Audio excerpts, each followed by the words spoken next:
3 years ago, my Aunt Charlotte and cousin Sonia went to their family campsite, a disused gold claim property called Camp Arnold, for a long weekend. They didn't return from their trip. Search and rescue volunteers located their backpacks and lots of tracks, but no bodies were ever recovered. It gets weirder. That's weirder. My cousin received these emails last week. They appeared to be from his mom, detailing the days before she disappeared. He started reading them, then sent them to me because he was worried they would ruin his memories of her. We can't figure out why the emails just now appeared. His mom's phone and tablet were not recovered with the rest of her gear. He wants me to tell him the sanitized version of what she wrote. He wants to know if anything in the emails explains why they vanished. I don't think I'm going to be able to tell him the truth, if that's even what this is. I'm removing the dates and specifics from the emails so they can't be identified from news articles. Names have obviously been changed. Thursday. May, Sam. We made it to Camp Arnold. Sonia got carsick on the drive out and still felt rotten through the hike to the cabin. She went straight inside to set up her sleeping mat as we made it just before dusk. We didn't bother with anything more than granola bars for dinner, although I did get the wood stove going and we had enough water left for tea. Copper was a little anxious, but he settled down once the stove had warmed everything up. The weather was wonderful for our hike. The wildflowers have quadrupled since I was here in April. You and Jimmy did a fantastic job finishing up the cabin. I was very glad to see we have a roof and a door now. Please let the girls know I saw the painted stones they left to mark the last fork in the trail. Beautiful. We could use a few more in the garden. I brought some bamboo to help outline the new beds, and I'm sure the compost from all the clearing we did last year will be good enough by now. Planning to work on the garden through the weekend, and then head back to town on Tuesday morning for Emerson's baseball game. Sonia brought a map of the original gold claim on this property, and is convinced she's going to locate the entrance to a mine. I bet it's all collapsed by now, if they ever even broke ground. I remember, way back when Dad bought the property, he searched for it too, but never found anything. The cell service has been worse than usual, but actually that's part of the charm for me. I know if your dad could be here, he'd be out on the rocks with his easel first thing tomorrow, painting the view into the canyon and getting a sunburn on his neck. I feel him with me everywhere, but especially here. None of us ever really leave this earth, do we? Mom, Friday. Though. Hi, Sam. I am dog tired, but I got 2 very cute little garden beds dug out on the south side of the cabin. The soil is uneven. Some areas are too hard to do more than scratch away at, and others are much easier to dig into. Occasionally there's an obstruction stones and buried wood, I guess, and most of these I leave, because the garden doesn't need to be dug deep. I planted zinnias and sunflowers right in front. The birds will like the sunflowers. Although it's so dry out here, it's unlikely any of it will survive long enough to bloom. Sonia made eggs and noodles on the wood stove today, and we had a good feast for lunch. Good thing too, because Copper was a little crazy all afternoon. She hiked him as far as she could to try to wear him out, but as soon as they got back in the cabin, he was poking at the door to be let out again while she was bone weary and ravenous. Maybe he mistakes the wind and the sagebrush for the sound of Dad hiking back for dinner. Maybe he just prefers camping in a tent. I, on the other hand, much prefer my cot in the cabin to the cold, hard ground. The only modern convenience I'm missing at the moment is light. I can't figure out where I put my flashlight, and we got in so late yesterday we didn't bother stringing up the solar lights and then forgot about them. So now I'm already in bed, writing emails I can't send instead of what I'd really like to do, which is check out these old coins I found when I was digging the garden beds today. There are 3 of them. They look like they could be silver, but they don't have faces on them, just words and shapes that look sort of like birds. Crudely carved birds, I guess. I couldn't read the lettering on them. And then, after dinner, by the time I remembered them in my pocket and was ready to see them up close with clean hands and my glasses on, it had gotten too dark. I'll send you a picture in the morning. They remind me of the big silver dollars you and Dad used to hunt for. They might have been here since the 1850s, when the claim was first active. Maybe they're even worth something. All my love to you and the girls. Mom, Saturday. Sam. It's around noon. and I'm stuck inside. We're having a terrible dust storm. It almost makes me wish we had windows, but I secured the curtain flaps down and the Velcro is doing a good job so far. The sound the wind makes whistling through the flaps is very unnerving. It's like a person moaning. Maybe that's why Copper was so on edge. Maybe he could hear the air passing through this place all along. And I'm on edge now too, I guess. Sonia is out there with Copper, somewhere. She had her sun hat and her walking poles and said she was going down to the base of the cliff to find the entrance to the mine. I was in the garden, not paying so much attention, and she mentioned she was looking all around for her flashlight. I said she couldn't have mine because I couldn't find it either. And she said, "Isn't that odd?" But I had just found more of those funny coins, just an inch or two under the soil. I have a whole handful of them now.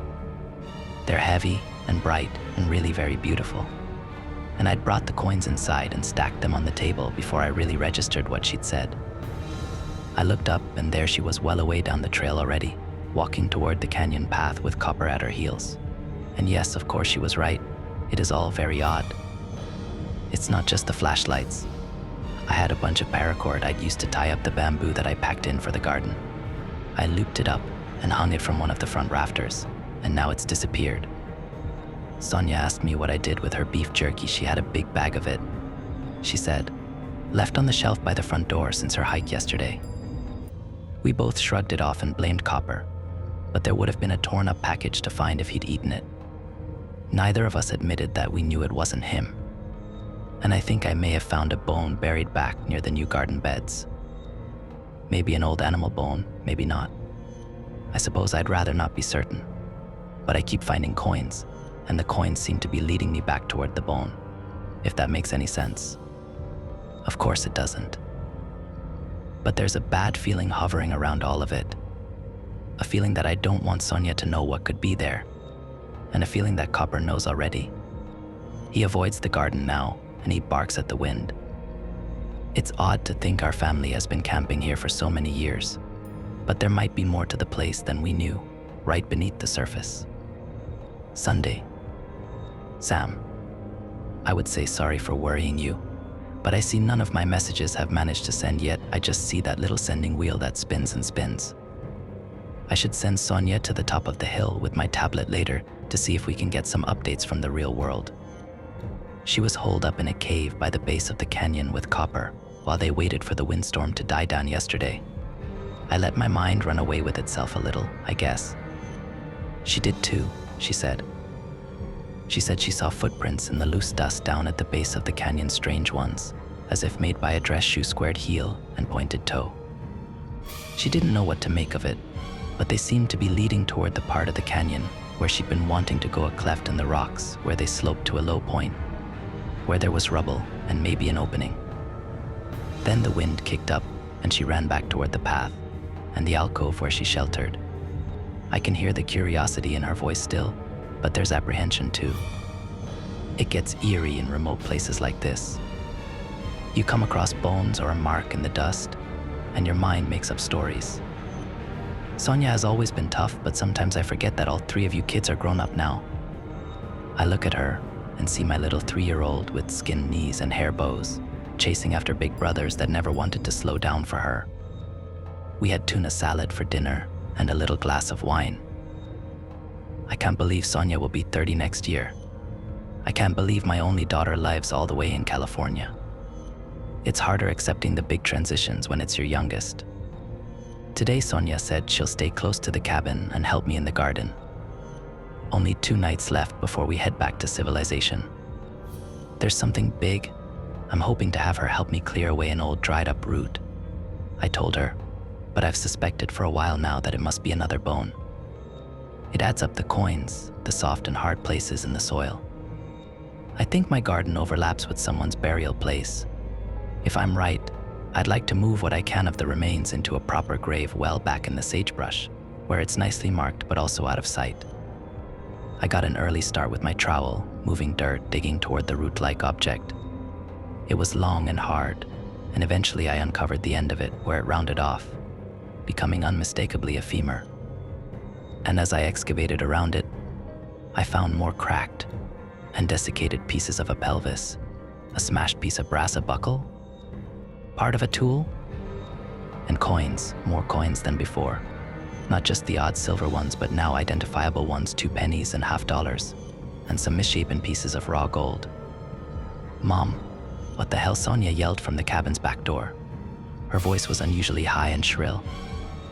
I shrugged, guessing that the extra time I'd had in proximity to the bones made the horror of their discovery easier to bear. I wasn't horrified, but I was sorry.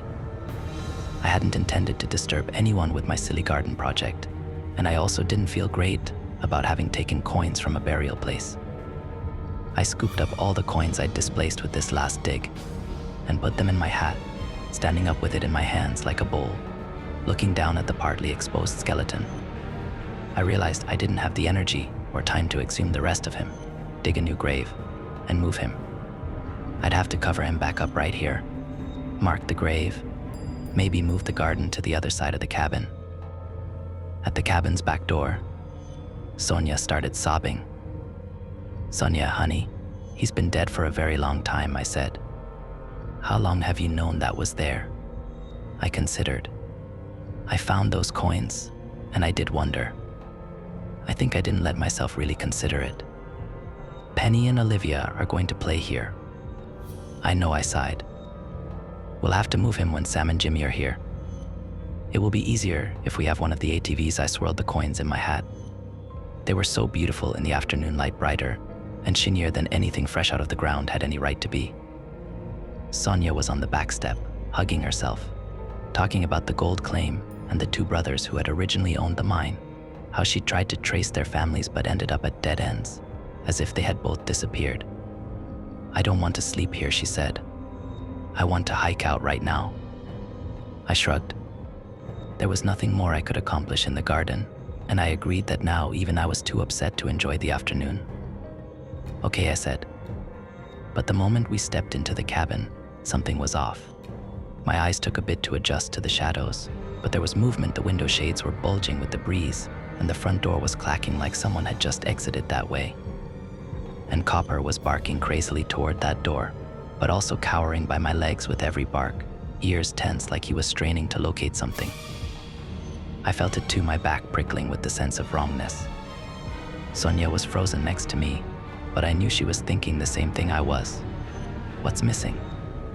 "The hatchet," she whispered. And sure enough, the hatchet we had kept beside the wood stove for cutting up kindling was gone. I walked further into the cabin, wanting to look unflappable for Sonia's sake. If there was someone nearby slowly pilfering our stuff, and if that person was interested in things that could be used as weapons, we weren't going to stick around any longer than we needed to. I noted that the stack of silver coins in the middle of the table was completely untouched. I also noted with relief that my car keys were zipped inside my backpack right where I'd left them. Moving quickly, we gathered our clothes and all of the leftover food, utensils and garden tools we would leave. We had planned to lock them up in the footlocker by the cabin's back door, but we decided not to take the time. Sonia filled our water bottles. I got Copper's bowl and leash ready, but he wasn't beside me anymore. "Copper," I called. Sonia looked at me with wide eyes. I thrust open the cabin's front door in time to see Copper racing toward the canyon trail, barking madly as he went. "What is he doing?" Sonia asked. Panic was rising in her voice. I tried to stay calm, but I could feel myself starting to shake. There were footprints in the dust all around the front of the cabin, even up to the front window, impressions left by pointed toes, as if someone had crept to the window and looked in, and the axe was gone from the chopping block that stood near the rain barrel. Flashlights, rope, jerky, hatchet, axe. Was someone collecting what they needed, or depriving us of the means to survive? I yelled for Copper again and again, but he didn't come. Monday. "Sam, I love you. Tell your brother that I love him too, that I was thinking of you both today. Someone will come to look for us, but let it be the sheriff, not you. I don't want you or your girls to come anywhere near Camp Arnold or the mine. It's cursed." Sonia and I agreed. It didn't make sense to go after Copper. It was early afternoon already, and we'd be stretching the available daylight hiking back to the car, even if we started right away. I can't explain why, but I packed the coins, so many heavy handfuls of them filling our empty peanut butter jar. We strapped on our packs and walked away from the cabin, not looking back. But when we got out to the trail and saw Copper's paw prints in the dust, we turned to follow them down into the canyon without a word. Sonia was ahead of me, setting a fast pace. Maybe she thought we could make it get Copper and still hike all the way out before dark. I made plans with every step we took deeper into the canyon, thinking maybe we could drag Copper back to the cabin for a sleepless, stressful night, then rush out when the sun rose. I could hear her saying something, but the wind had picked up in gusts and she was several steps ahead of me. She was looking at the ground, her steps uncertain. "There are no paw prints," she said, and now that I'd caught up with her, I saw that it was true. Copper's rounded prints were nowhere to be found on the sandy, stony ground, and as we turned to look up the path, the wind shot through the carved pathway, bringing a ripple of dust with it to further obscure the trail. I yelled against the wind for him, squinting my eyes in the sun and dust, and then there he is. I spotted him several yards down the trail, just a flash of curly red coat and whipping tail as he darted onward, and was hidden by the outcrop the trail hugged. There was no question, then, that we'd continue on to get him, though there were still no prints to follow, except occasionally for the strange angular ones, the pointed toe and hard-looking heel, from whoever Copper was after. "He isn't barking at all," Sonia said, yelling even though the wind had died down some. "If he were chasing someone, he would be barking, wouldn't he?" As we rounded the next bend in the trail, I was disappointed not to see Copper. The trail of footprints had become regular and even. Whoever made them hadn't been running. Sonia pointed out cracks and crevices to our right, the sandstone alcove where she and Copper had hidden from the storm, and others. "There's a whole network of them, like lava tubes," she commented. But I was thinking of our deceased friend up in the garden and his cache of coins, of all the dangers he would have faced trying to mine for metals in a place like this. Nothing of value was ever reported to have been found in this canyon, but maybe he did discover something and could never get knowledge of it out of this place. There's always a catch with treasure. Finally, we reached the bottom of the trail, where Copper stood looking up at us and wagging his tail, the same way he does at the door when asking to be let outside. I was furious, ready to rush toward him and grab him by the collar, but Sonia stopped me by clutching the back of my shirt. "That's the entrance to the mine," she said darkly, and now I saw Copper was standing right at the opening to a shadowy shaft leading God knows where underground. And there was someone inside with our flashlights and our rope, someone calling our dog to him, luring us under. "No, Copper," I told him, whistling him to me. "Come now, we're going home." My stomach twisted as I heard an echo of my own whistle come from somewhere deep underground. The sound was louder and slower than the one I'd made, almost mocking. My blood ran cold. Copper's ears perked up, and he instantly sprang forward into the mine and out of sight. Sonia and I yelled for him, crouching near the mine's entrance. The blackness inside was nearly complete, but there was the faintest reddish glow emanating from deep within. Beside me, I could hear Sonia reasoning aloud that all she had to do was get a grip on him, get the leash on him, and then she could carry him back out to the trail, and we'd all make it to the car. Meanwhile, I was having similar thoughts about Sonia. "No," I said, simply shaking my head, my eyes darting from the mine entrance to the trail and back. I was sure we weren't alone, certain to my core that we were running out of time and choices. "There is someone in there," Sonia, I whispered. She was straining to see inside the mine, holding her phone at arm's length with the flashlight on. But it was no use. The shaft was dark and cluttered with loose stones, steep and mostly featureless. There was a burst of sound from within, a clatter of what sounded like metal tools, a sliding sound of shifting rocks, and a high yip and whine from Copper, as if he'd been trodden on or kicked.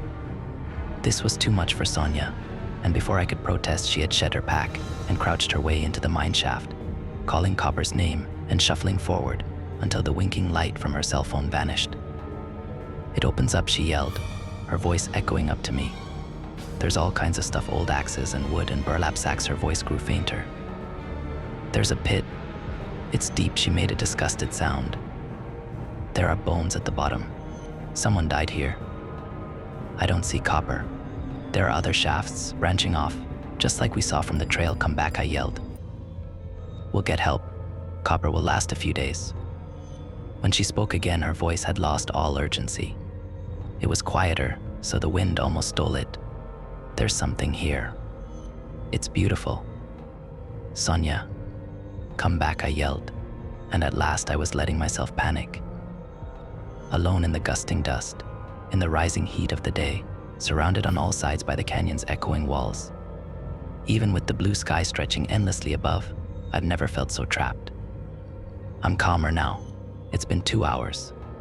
2 hours of dead silence from within the mine. I've tried yelling, whistling, throwing stones, but there's been no answer. Only stillness. I dragged our packs closer to the trail to ensure they'll be found. I put a note in the front pocket with our names and who to contact, but hopefully someone will find these messages. It's too much to explain. I'm going in with only the light from my phone and one of Sonia's hiking poles. And the coins. My pockets are so full of coins they jingle as I walk. I can't leave them behind. I wish I knew why. Please forgive me for squandering this last chance to return home to you. I can't leave her here. Tuesday. Sam. I shuffled and scraped my way down the mine shaft, seeing at last what Sonia had seen: paw prints and dust, old tools, a path through the rubble that gave way to a gaping pit on the left side. I looked down with my phone. There were bones at the bottom inside shrunken brown clothes, scraps of a person left by lizards and rats and whatever else might forage here. It occurred to me that this was the other brother, the brother of the man buried in my garden. I knew, somehow, that the coins in my pocket were his. He'd killed his brother over whatever treasure they'd found, then paid back his half of the claim into the earth to make up for his guilt. And maybe I had entered the bargain by unearthing that money. Perhaps I'd sold the betrayed brother back his claim, and our flashlights and rope too. Perhaps he'd bought back his life and was free to return to his mine at last. Perhaps we find bones and tell stories. I might be making meaning where there isn't any. I unloaded my pockets into the pit, scattering the bones with what I decided was guilty money. Take it back, I thought, so your brother can rest and leave us in peace. As the last coins fell, their silvery clatter was answered by a distant sound, the tone of metal on dense stone, a hammer strike. I was afraid at first, then hopeful, then resigned. The sound repeated, becoming a regular beat that echoed across the rocks, whose long shadows shuddered in time with my steps. There was no question in my mind that the sound rang out for me. I needed to follow the sound deeper into the mine. I was sure it would lead me to Sonia and Copper, to whatever evil thing was keeping them underground. I walked deeper, half blind in the dark. Tunnels opened up before me, a labyrinth of twists and turns. I didn't see whatever Sonia had called beautiful, and soon there were no signs of mining, no tools or scraps or marked stones. I was focused on the sound, the repeated clanging that grew louder and louder. It dimly occurred to me that I was ascending, my calves complaining as I hiked for what felt like hours. The cavern walls around me lightened, glittering dimly in the light my phone cast. Sandstone. I touched a wall and felt the smooth warmth of it, then rounded a tight corner and felt my heart freeze. There was daylight ahead, the warm glow of early evening, and the sound of metal striking stone stopped. I walked out into the light, crestfallen and furious. I screamed Sonia's name back into the cave I'd come from. I was back at the top of the canyon, just across the trail from the sagebrush meadow where our cabin stands. I was near enough to see the cabin, the stump in front, and the wood pile. The axe was catching the light where it stuck up from the stump, fixed back in place, as if taunting me. I approached the cabin, cursing my decision to leave our packs down in the canyon. My phone was nearly dead. I wasn't afraid anymore. I had to know what else had returned. Maybe Sonia? Copper. The sun was getting low, and the solar lights began to blink on. The hatchet was back by the wood stove, the rope and jerky back in their places. Our flashlights were sitting neatly on the table, as if they'd always been there. I took both flashlights with me back down the canyon trail. Sonia's footprints were in the dust still, and mine. I couldn't make out any of the angular footprints, and part of me wondered if there ever had been any. Had the flashlights and the rope and the hatchet been in the cabin all along? Had I truly found coins in the shallow dirt of my garden? A feverish hope rose in me that I would find Sonia and Copper waiting for me in the canyon, ready to lead me home by the hand, bewildered at my ramblings. Remember how Dad was, at the end, when he couldn't remember any of our faces. Except for Sonia. He never forgot his little girl. Our packs sat where I'd left them. I plugged my phone into my power bank and stupidly checked the tablet for a signal again. When there was nothing left to check, I squinted through my flashlight beam toward the dreaded mine opening. I had to go back in. Sonia was still in there. Again, I ducked into the mine shaft, grateful for the brighter light cast by the flashlights. The emptiness of the mine struck me. It was easier to see the walls of the entrance now, the small piles of tailings and the crags around the pit. This time, my light caught a glimmer I had missed before, a shining vein of dark gold that looked almost like a bleeding wound in the wall, starting above the pit and then leading down into it, an unbroken line of precious metal. It was beautiful, and I let my flashlight beam follow the river of gold down the wall and into the pit, understanding how such wealth might turn brother against brother, driving them to ruin. The beam of light stopped at the bottom of the pit, pooling there for a long time before I understood what I was seeing. I couldn't see the bones and shrunken brown rags that should be there. Instead, I saw Sonia, body broken, head dashed against the stony wall, a dark lake of blood pooling around her head. Copper was with her, his body halfway hidden under hers, utterly still. The coins I threw shimmered facelessly up at me, catching the light. I noted that they lay on top of Sonia's body. One rested neatly on her bloodied hairline, glimmering like a jewel. There were no hammer sounds now to call me away. The night is cold and unspeakably still as I write this. The mine was owed a debt, and it has been paid. That's the story I tell myself. But I don't understand it, so how can I expect you to understand? Don't come for us, Sam. It's over. Story 2. In November of 1999, I went missing for 3 days from the basement of my childhood home. As a young child, I was abducted from the basement of my childhood home and taken somewhere that I still struggle to quantify or explain. I suppose this is my attempt to put down as honestly as possible what happened to me, and hoping open-minded individuals might find this story. This was well over 20 years ago. I was 8 years old with 2 siblings. My older sister, Denise, was 10, and my younger brother, Howie, would have been 5. We had a very conventional American Midwestern upbringing. My parents were fairly happy, and we all shared a beautiful home in a nice neighborhood, riding the high of 90s consumerism. My childhood was extremely happy up until a certain point. Things changed when my sister and I created an anomaly, a haunting of sorts, in the closet of our playroom as children. The dolls assembled in the closet we had designated as the Barbie Theater and took their seats. The spooks and thrills we felt began to elevate as the first choreographed spooky occurrences interrupted our peaceful cinema, attending dolls. My sister was the architect of this story, and I followed along, absolutely terrified. Tensions grew as the story built to the crescendo. Woody from Toy Story was possessed by a demon and rose from his seat, high into the air, turning to gaze at the audience. Bedlam has been established for the crowd of Barbies, and our pretend fear had become quite real.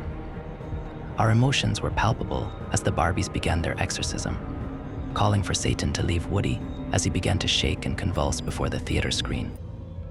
We snapped back to reality when the room suddenly went dark for a split second and the light began flashing rapidly. Denise and I turned to each other and screamed, clutching one another in desperation. Our senses came back to us quickly.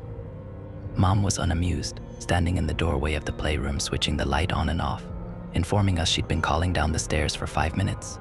And we can't just get sucked into games when we have to go brush our teeth and get ready for bed. Holding hands, Denise and I ran out in front of Mom so she would create a buffer between us and the looming unknown of the basement stairs when the lights went off.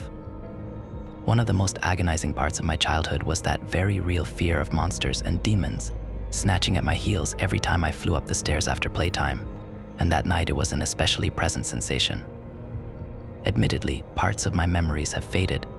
I'm rusty on the exact order of things, but I remember the hole in the wall showed up closely enough after the haunted movie theater game that I connected the 2 events in my mind. Denise and I made a spooky story for the closet, and a few days later, A spooky dark hole showed up on the wall on the other side of the closet. It just made sense to me. Howie actually noticed the hole first. I got home from school and Mom asked me to get Howie from the basement where he was playing. Going to the stairs, I looked down and saw Howie was hunkered into the corner that was a few feet from the bottom of the stairs. He was on his hands and knees with his ear pressed to the floor, like he was looking for something underneath a shelf, except it was just the wall. I wasn't too thrown off by this. Howie was 5 and a weirdo to boot, so I yelled down at him to come upstairs. My mother said from the other room to actually go get him, and to not just yell. Rolling my eyes, I made my way down the stairs to Howie, who still was not acknowledging me in any way. When I got to him, I placed my hand on his back, and he jolted like he was startled. I asked him what he was looking at, and he got up off of his hands, and while sitting on his knees, he pointed to a hole in the corner. It was about the size and shape as if someone had ripped the corner off a playing card and traced it out. Inside it was pitch black, somehow blacker than black. Something about it made my tummy hurt. I asked him what was in there. He calmly told me there was a funny person in there, hiding in the wall. My tummy ache lurched, and I almost vomited when he said that. I'm sure an adult would have written that off as childish imagination, but as a child with an imagination myself, I immediately took him at face value. There was someone hiding in the wall. Up until that moment, the most scared I had ever been was the other day playing in the closet with my sister, more scared than when a thunderstorm took out the power and a tree branch broke through my bedroom window. More scared than sneaking behind the couch while my parents watched Interview with a Vampire last Halloween. The moment Howie said what he said, that became the most scared I'd ever been.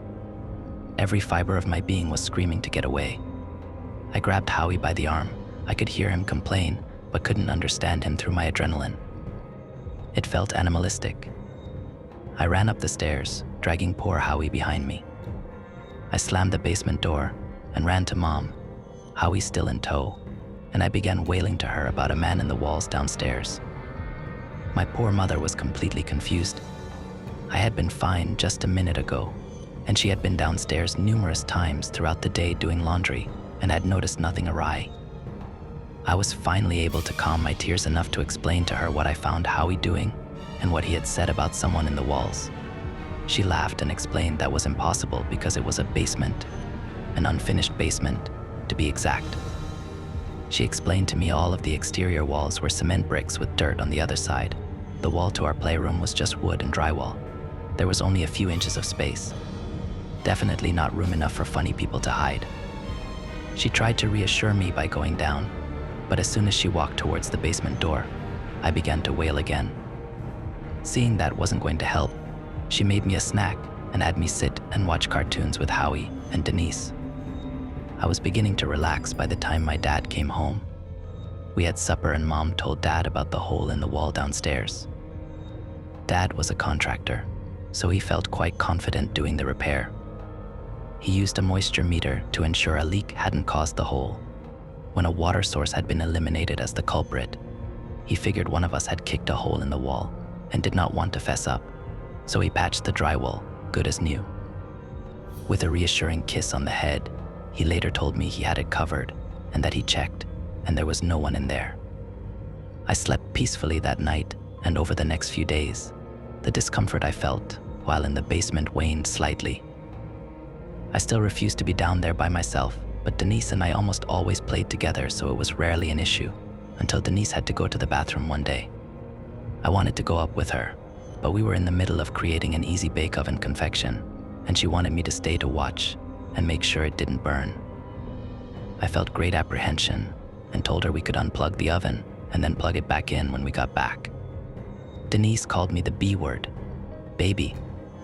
My pride was devastated and my fate was sealed. I committed to my easy bake vigil and Denise was up the stairs, leaving a very heavy silence in the playroom. I tried to keep my mind occupied, reading the directions on the box for the cake mix and then fussing around with a random Barbie. A feeling like I was being watched appeared suddenly in my consciousness. I dutifully tried to ignore it as I felt my heart beat faster and my discomfort rapidly grew. I threw myself harder into my Barbie fussing, dragging that useless plastic brush over her tangled locks. wondering what was taking Denise so long. Behind me, I heard a noise, like a light click or a tap. I froze over the easy bake, my eyes wide. I had definitely not heard my sister come back down the stairs, and Howie wasn't even in the house. I heard the sound again. It was coming from the closet. A brief description of the closet, unfinished, lined with particle board. It was maybe 6 feet wide and 3 feet deep. It had no doors. We had play clothes and some winter clothes hung up for storage. Underneath that were some boxes stacked up, and the other half of the closet was a jumbled pile of toys and stuffed animals. It had only been maybe a week since we cleared it out for the doll theater, but it was packed full again. I was absolutely petrified, and I wanted to run away, but the closet and the door were in the same wall, so I would have to run closer to the closet to leave, which freaked me out. The sound continued from behind me, and as if I was under the Pied Piper's spell, I felt my head turn, leading my eyes to see what was producing the noise. When the closet came into my view, it took me a moment to see through the visual noise of the clutter and find the source of the tapping. My mind processed what I was seeing, and I began to scream uncontrollably. Feet and legs were underneath me before I even was aware I was moving, fleeing, flying up the stairs, screaming. I couldn't stop screaming. When I had turned around and looked behind me in the playroom, sticking out from under the hanging clothes and jackets was a black and skeletal hand, almost like a mummy, pinching a Barbie high heel between its fingers and walking the shoe across the boxes. Howie was right. There was someone in the walls. Dad and Denise went down to investigate for me, and they were unable to find anyone. Later that night, though, Denise came into my room with her hands behind her back and tears in her eyes. I asked what was wrong, and without saying a word, she produced her left hand and opened it. A mint green Barbie heel lay in her palm. I immediately felt very uncomfortable, and I asked her if that was the one from her jewelry chest. She shook her head and brought out her other hand and revealed an identical mint shoe. Denise explained the second one was the one from her bedroom, the first one she had found on the boxes in the basement closet. We were both incredibly scared. Despite having a lavish doll and wardrobe situation, we only had one pair of mint green heels, one of which we both knew I had lost during a road trip at a McDonald's in Georgia last year.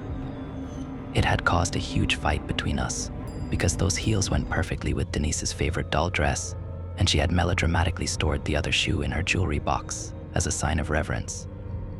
Yet here we sat with what to us felt like extremely convincing evidence of supernatural occurrences we could not begin to rationalize. We didn't even discuss it. Denise stayed in my bed with me that night, and I honestly think we hardly slept. We were so afraid. After that, we avoided the basement at all costs. It had always been a little spooky down there, but it had quickly surpassed the creepy tolerances of little girls that wanted to play with dolls and host story time for their stuffed animals. We'd plan recon missions ahead of time for toys we wanted, begging our parents to come down with us while we snatched the toys we needed that day and fled back to the safety of the upstairs. My mother is a neat freak and didn't appreciate our messy and toy-cluttered bedrooms, so that coddling did not last long. We were allowed to keep a streamlined collection of toys upstairs, but the rest had to be returned to the playroom. Denise and I were still so scared of the basement that we chose to stop playing with the majority of our toys. We pursued other endeavors, reading together or practicing gymnastic tumbles in the yard or watching cartoons. I had done a very successful job skirting around the basement and had not gone down there alone since the night I saw the hand. I had hardly been down there at all, even with a chaperone. That changed one cold and bitter November morning. Mom was very busy, as both Denise and Howie had gotten really sick. She had been running around all night taking care of them, and that morning she had Howie in a cool bath trying to get his fever down. She was on the phone with the doctor in the bathroom. I could hear the gratitude and relief in her voice when they could get Howie in soon to see the doctor. Calling me into the bathroom, she explained that she knew I was scared of the closet downstairs, but she had to watch Howie and needed me to go into the basement and get their coats out of the closet. My initial reaction was to balk and protest, perhaps too vehemently. Mom called me the B word, brave. My fate was decided. Stealing myself at the top of the stairs, I tried to cling to the bravery instilled inside me by my mother, but with each step down, I felt it evaporate. Halfway down the stairs, I noticed the hole was back in the corner. Fighting every instinct in my body, I made myself go down the stairs. It was daylight out, but overcast, so the entire basement had a gloomy light about it from the small windows around the ceiling. I didn't like the way it made the shadows look inky and mysterious. I pressed my back to the handrail as hard as I could when I got to the end of the stairs, giving myself as much space as possible from the hole while sidestepping to the playroom door. Taking a deep breath, I walked into the room, resolute. I knew what I had to do. I knew exactly where their coats were. I needed only to reach out and snatch them off their hangers, and then run like hell. Except when I got myself in front of the closet, I couldn't see anyone's coats. I froze, unsure what to do. I knew they were in there, nestled behind the play clothes and snow pants were our winter coats, but I absolutely did not want to put my hands in there to find them. My plan had depended on visibility and accessibility. Weighing my options, I decided the worst outcome was disappointing Mom. I gingerly reached out and tugged on the hem of an old bridesmaid dress, guiding it out of the way. Feeling slightly more emboldened after not seeing the hand appear, I very cautiously grabbed the leg of my snow pants and saw with relief the sleeve of my mother's coat underneath. Reaching out to her coat, I felt time slow as I saw the hand suddenly burst out through the clothes, snatching my wrist with surprising strength and firmness. Despite the papery and dusty appearance of the hand, it was quite solid. Barely enough time to whimper, I was yanked into the clothes. I felt my legs scrape over the boxes, and I was suddenly in a place in between. Not between the closet and the wall, but I think a place between dimensions. Discomfort was my physical baseline there. I don't believe my form was intended to be in that plane. Every inch of my body had what felt like a cold, gelatinous layer over it. Breathing felt like static. Despite my physical discomfort, my fear quickly dissipated. My emotions were muted, placidity dominated. I could only feel the faintest flutter of curiosity about where I had found myself. Any worry or anxiety felt like it was floating 10 feet below me underwater. Keeping any train of thought became challenging. Slowly, my eyes adjusted to the darkness of this place, and pinpricks of light appeared throughout the never-ending darkness, like stars in the sky. The closest light to me looked like a hole in the wall. With dreamy bemusement, I realized it was the hole in our basement wall. The light was enough to illuminate the figure that had dragged me here, and that's exactly all it was, just a figure. Humanoid, completely black, featureless, not even eyes. It looked more like a silhouette than a solid being in this realm, compared to its charcoal appearance outside. I then became aware I wasn't beholden to gravity, and I let myself drift away. The figure drifted with me. Although I didn't mind them as much here, they didn't seem as scary now. Dreamily, I headed towards the nearest light above me and looked through the hole, gazing suddenly into a scene somewhere in Asia. It looked like a sweatshop, rows of women hunched over whirring sewing machines. A man roamed around and screamed at them. Instantaneously, as soon as my eyes laid sight on this scene, I could feel every person's emotions in that room more vividly than I have even felt my own. The strength, the fear, the misery, the resolution, the defeat, the hope. Everything washed over me at once, and it felt amazing. Pure, unadulterated human emotion, even the bad, was intoxicating when experienced this way. After a while, I let myself float onward to the next light. This hole opened into a hospital room somewhere in the world. The people looked white, but I couldn't understand what they were saying. I didn't need to know the language as the scene was universal. A very pregnant woman was in the process of giving birth, the father by her side, and the doctor and nurses surrounding her at the bottom. I watched and felt everything in the room as that new life was brought into their world. The exhaustion and pain from the mother, wrapped in an unbridled joy. The acute stress and self-assuredness of the staff as they rushed to monitor the baby and Mom. The relief from the father that his family was safe. The sheer love of the parents as they looked down on their newborn. The confusion and pain of the infant that couldn't understand his shockingly cold and bright surroundings. Onward, I moved from that vignette towards a new light. This one was much dimmer. It was a fairly dark bedroom, but you could tell it was daylight outside from the light around the window. A woman was laying in bed. I could hear her crying. More impactful, I could feel her sadness. And this was an old sadness. Despair and pain hung like incense in the room. That one I didn't understand at the time, and I floated on, my silent companion following close by. So on and so forth. I journeyed through this space in between, witnessing and feeling an unbelievable range of the human experience. I saw the mundane and the glorious. I saw crimes and acts of violence that would bring the most grizzled homicide detective to their knees, yet none of it seemed to disturb me. It all washed over me like dreams. The power and clarity of the emotions while viewing was juxtaposed sharply to the dullness of my current reality. Yet it never felt voyeuristic, it simply was. I'm not sure how long I drifted through. Occasionally other figures like my companion would pass by. That was the only time they held my wrist to stop my travels, waiting until the stranger passed, although the others also felt benign to me. The holes sometimes opened up into cracks or openings in walls or ceilings. Sometimes it was through an item. Looking around one room, I could see in the reflection of a mirror that I was gazing in through the eyes of a porcelain doll. After a while, I became aware of a distinct melancholy I felt while gliding in the void space when I wasn't distracted by other people's lives. I raised my hands to my face and saw in the dim light my fingers were beginning to turn black, like my companion, whom I was starting to think of as a friend. We shared a sort of understanding despite never saying a word to each other. There was an intuitive logic to how this place worked, similar to the way you simply understand what is true in a dream. What I understood is that I was becoming one of the shadow forms. If I stayed much longer, I would lose my own humanity as I sustained myself emotionally on the sweet nectar of others' feelings, and my physical form metamorphized into a shadow. I understood on some level I didn't want to transform.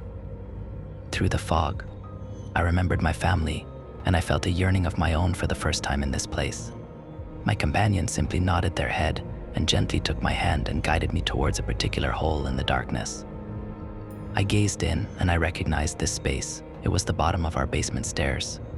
It felt like an eternity since I had seen it. As if on command, I saw Howie walk down into view, crouching down as I'd seen him do so long ago. Pressing his face to the hole, I could hear him call my name, saying he missed me and was sorry the man in the wall got me. Feeling his unadulterated sadness wash over me, I tried to call out to him, but I couldn't speak in the void. Looking to my companion, we nodded sagely to one another, and I reached a trembling hand towards my brother. I broke through as easily as I had been dragged in. I could briefly feel Howie's elation at seeing my hand as he helped drag me through. Despite that the opening was no larger than a mouse hole, I easily fit through and found myself sprawled out on top of Howie. He was screaming and laughing so loud, I hugged him, and I began to cry as the emotional sedation of the place in between wore off, and I felt very much like a little kid who was lost and scared in a crowd and had just been found by their mother. We bounded up the stairs, through the kitchen, flying past police officers and extended family, into the main room and straight into my parents' arms. That hug with my mom and dad and Denise and Howie was the greatest thing I have ever experienced. Looking up, I noticed a skeletal finger reaching out and wiggling at me through a small hole near our fireplace. I let out a little smile. I knew my companion could sense my gratitude for reuniting me with my family. The next few days were a blur. I was dehydrated and borderline hypothermic when I was taken to the hospital. I lost the big toes on both feet and the tip of both my middle fingers to what the doctors diagnosed as frostbite. Otherwise, I was fine, and the police questioned me for hours about where I had gone. I lied through my teeth and told them I didn't know and couldn't remember. All I could remember was being cold and that it was dark, and then suddenly I was back downstairs. Police completely demolished our basement looking for evidence of a hidden prison my parents had kept me in, or a pipe or abandoned well I could have fallen in. At the end of the day, they were more puzzled than anything, and the official report on my disappearance and discovery basically dictated I got lost and came home on my own a few days later. I could tell it really bothered some of the police. They were worried there was a child abductor on the loose, and that I was too scared to say anything, But even at my age, I had the sense to realize they would never believe the truth. Everyone believed Howie was still sick, and Fever dreamed of me crawling out of the hole. When I asked him about it a few years ago, he claimed he remembered it as a dream he had. Denise is the only person I have ever told my story to, up until writing this story. While I don't doubt that she believed me, I think my story disturbed her more than whatever she had imagined happening to me while I was gone. She couldn't understand how I could be okay after witnessing murders and tragedies. How could I process that emotionally after feeling those extremes? I tried to explain to Denise the goodness I had felt in there, too, about the baby being born, or feeling a toddler's joy while dancing through a sprinkler, or the old couple holding hands in a hospital room. Feeling such love and warmth towards one another, it blazed like the sun. Eventually, I figured she probably would never understand. If it hadn't happened to myself, I'd struggle to understand. I moved on pretty quickly, yet I kept the experience close to my heart, using what I had learned to be a kinder and more empathetic person. Ever since then, every once in a while, I will catch a glimpse of a charcoal hand sliding out of a hole in the wall or crack in the floor, and they wave at me or wiggle some fingers. I smile and wave back, letting my love radiate to my friend that had shared so much with me. I let them know life is good. Story 3. My missing husband came home, but I just know it isn't him. My husband went missing 6 months ago. Just went out to work one day and never came home. It was a horrible shock to the whole neighborhood, because things like that just didn't happen in our little slice of white picket fence suburbia. The police launched an investigation, and the neighborhood watch sent out search parties, but no one ever found any evidence to indicate what had happened to him. Our families were devastated. Recently, the missing posters have been taken down or papered over. The updates from the police became less frequent and dwindled away. I accepted that, hard as it was to admit, my Rick wasn't coming back. Until he did. A week ago, I was in the back garden watering my petunias when I heard the garden gate creak open. I jerked my head in that direction and there he was. Exactly the same as he was the day he disappeared. Same windswept blonde hair and bright blue eyes, same curl to his pink lips. I was in shock. Our families had mourned for him, and yet there he was, standing in our garden like he had just popped out for milk or something. When I asked where he had been, he said he didn't know. He couldn't remember anything about the last 6 months. All our family and friends are beside themselves with joy. They almost can't believe it. But that's just the thing, I don't believe it. Look, I understand how crazy this all sounds, I do. Our families would never believe me, and I can't go to the police unless I want to end up in a straitjacket. But I just know that the man sleeping next to me isn't my husband. I don't know what to do. I know I should be happy, but I'm not. I'm terrified. I don't know much about anything supernatural or paranormal. I don't even like watching horror movies. But something about this whole situation makes my skin crawl. Just let me explain why I'm so sure. Once I've done that, hopefully one of you will believe me, and you'll be able to tell me what to do. The morning after Rick came home, I made him a cup of tea. When I handed it to him, he gave me the brightest smile. Then he took a sugar cube from the dish on the table and dropped it into the cup. Our house was in chaos with his return, and I was still in shock, so I didn't think much of it at the time, but it's been replaying in my mind ever since. I know it doesn't sound very significant, but my husband never put sugar in his tea. He was always adamant that it ruined the taste, and he'd get so frustrated if I ever put sugar in his cup by accident. And yet, this man had sugar. Then, it was the golf. A few days ago, when he was out visiting his mom, I recorded a golf tournament that was showing on the TV. It was one of Rick's favorite golfers that was competing, and he never missed it. Once, he even skipped out on an anniversary dinner just to watch a championship. Only, when he came home from his parents and I told him what I'd done, he just seemed unbothered. Like he said thanks and everything, and then he asked if I wanted to get dinner. He didn't even watch it, and that's just so out of character for him. Then one night I woke up around 2 a.m. to see Rick's face inches from mine, just looking at me with these blank eyes. I kind of gave this nervous laugh and asked Baby, "What are you doing?" And he didn't answer for like a solid 30 seconds. He just stared, almost like he was looking right through me. Then he suddenly smiled and said, "Sorry, honey. Sometimes I just can't believe this is real." Then he just rolled over and went to sleep. I didn't get much sleep after that myself. Yesterday, about a week after he came home, the neighborhood threw a street party to celebrate his return. Everyone from our street and the streets on either side turned up to see him and tell him how happy they are that he's all right. When he wasn't standing with his arm around my waist, he was milling around chatting amicably to each and every one of our neighbors, even the little kids. Jackson, our next-door neighbor Sally's toddler, wanted to play peekaboo, and Rick happily played along with a smile on his face. Now, my husband never did that. Rick always said he didn't like kids, that's why we never had any, and so he never wanted to play with any of the neighborhood children. Especially not Jackson. Rick all but avoided him. Before he disappeared, I had started to suspect it was so I wouldn't see them together, and noticed the subtle but unmistakable similarities. The final nail in the coffin, proverbially speaking, was Sally. Just this morning, she came knocking on our door. Her excuse was the tray of brownies she carried, but I think she just wanted to push her way into our morning so that she could see for herself what the situation was. After she left, I called her a nosy busybody. Rick laughed, kissed my head, and agreed with me. That was when I knew for sure that it couldn't really be him. Rick always used to get so mad whenever I insulted Sally, like I didn't have any right to hate her, even though she'd been fucking my husband for years. But today there was none of that. He didn't even try to defend her. I know what you must be thinking.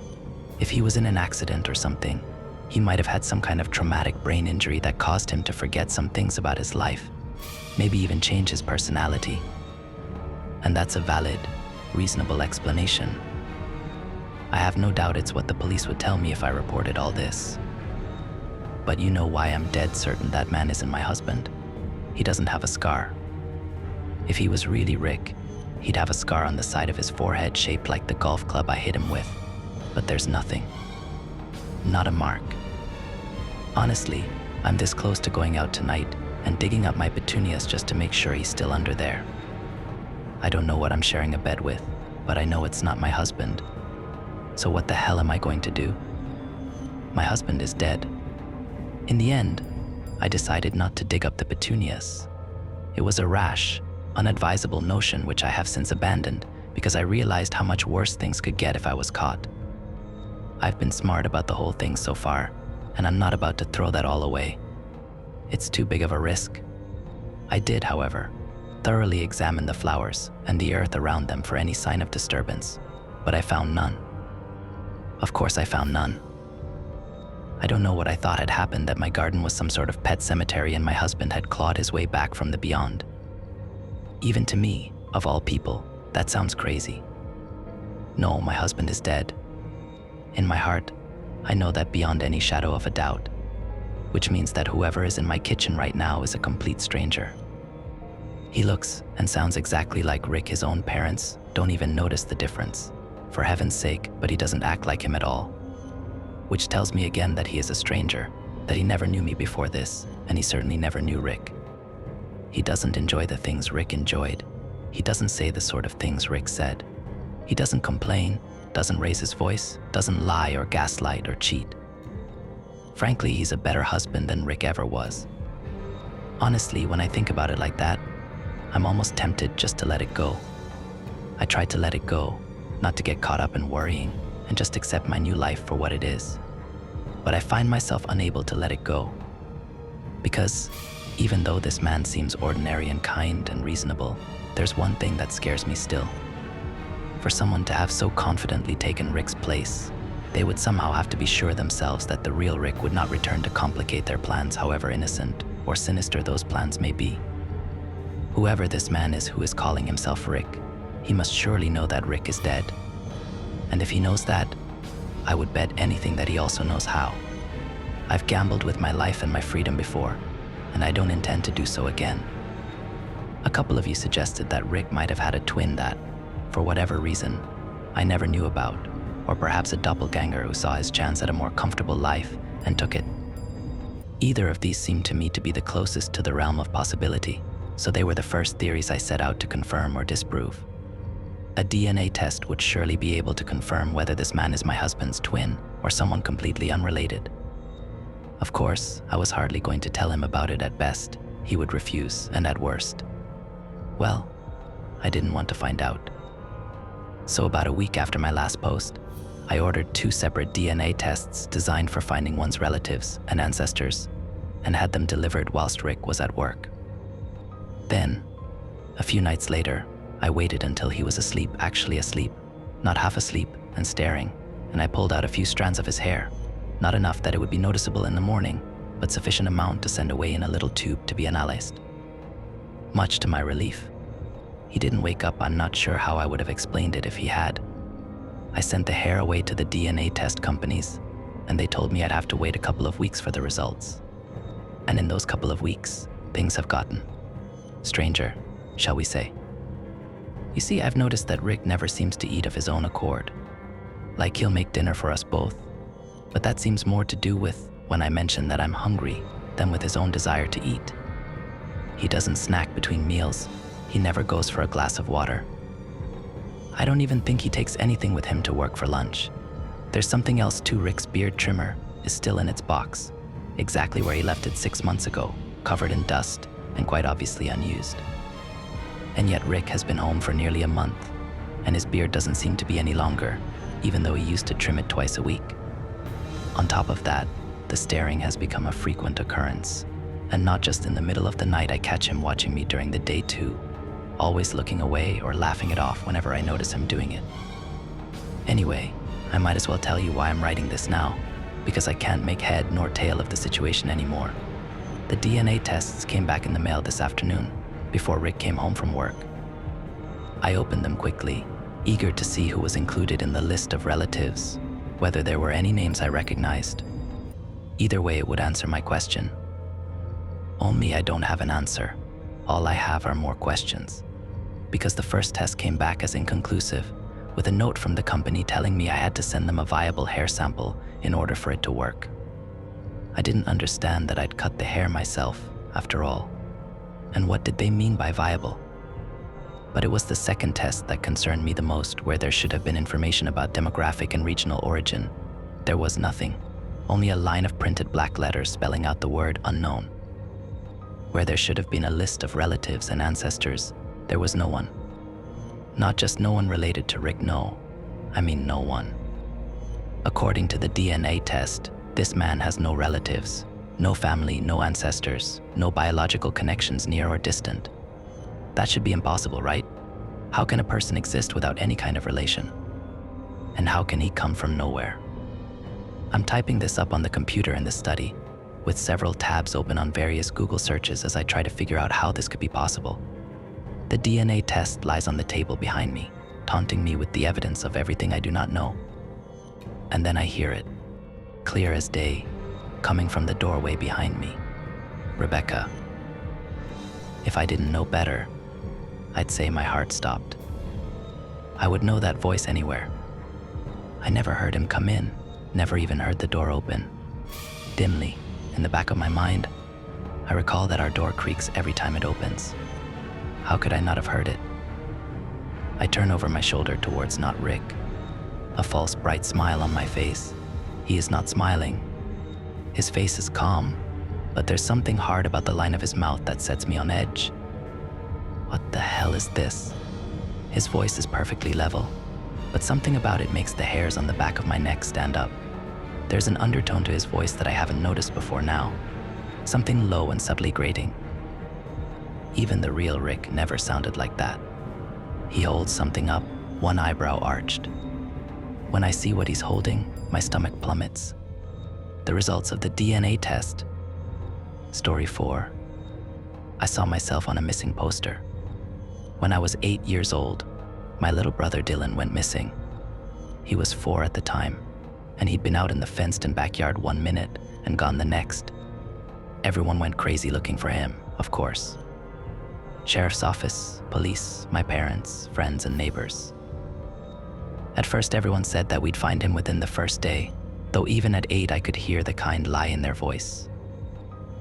There was no sign of a gate being left open or a gap in the fence large enough for him to squeeze through, which meant that someone had snatched him, and unless we got an idea of who or they contacted US. Well, how were we ever going to get him back? By the third day, the talk had turned from finding him to waiting for a call from whoever took him. That, and advertising every way my parents could think of to get his name and picture out to as many people as possible. They pushed the news stations to cover it morning, noon, and night, and for a week or so they did. But as more time passed and new stories came in, the daily reminder to call if you saw him got pushed to the back of the hour, and then it was gone. My parents weren't dumb and knew this would happen, of course. They took out TV, ads, and put stuff out on the internet, though back then the web was not as big and popular as it is now, and the television ads were expensive. Fortunately, my mother's business was a local print shop, and she wasted no time in printing up thousands of flyers that we posted all over our part of the state. For the next year, that was our routine. Every weekend and some weekdays after work and school, we would load up and put up flyers in new areas and replace those that time and weather had eaten away. All of them were the same, the words "Have you seen me?" followed by a recent picture of Dylan and the final line of "Please call," and then my mother's cell phone number. We spent so many hours in the car with stacks of those flyers. It felt like Dylan's ghost was haunting us through the whispered rustle of reams of paper, each of them a frozen reminder of Dylan's face staring out at us, asking why we wouldn't help him come home. By the time I was 11, my parents had divorced. My father had hung into the crusade to find their son for the first year, but when year 3 was getting close, he finally had enough. They argued and fought for a couple of weeks, and then he packed up and moved across town. Within the year, he'd taken a job in another state, and I mainly saw him at Christmas for a day or two after that. I wanted to hate him, and I guess in my way I did, but not because he'd left. Because he'd left me behind. My mother had become so focused and passionate about finding Dylan that everything else fell by the wayside, and even after any reasonable hope was lost, she didn't slow down. I know from the outside that might sound like a good thing, like she was being a good and dedicated parent trying to find her child. But it was more than that. I didn't know the analogy then, but looking back when I got older, I likened it to a soldier who can't be comfortable in a life without war after so long on the battlefield. It was like she needed it to continue not just searching for him and putting up the flyers, but being seen doing it, talking to people about it, getting their sympathy and compliments and well wishes. The grieving, heroic mother had become her entire persona, and over time I came to understand she didn't know how to let it go. Still, over time it let go of her. Life moves on. People forget, and old tragedies are replaced by new ones. I remember how angry my mother was when a little girl went missing my first year of high school. Even when the girl was found 2 days later, she would stalk around the house muttering and in a foul mood.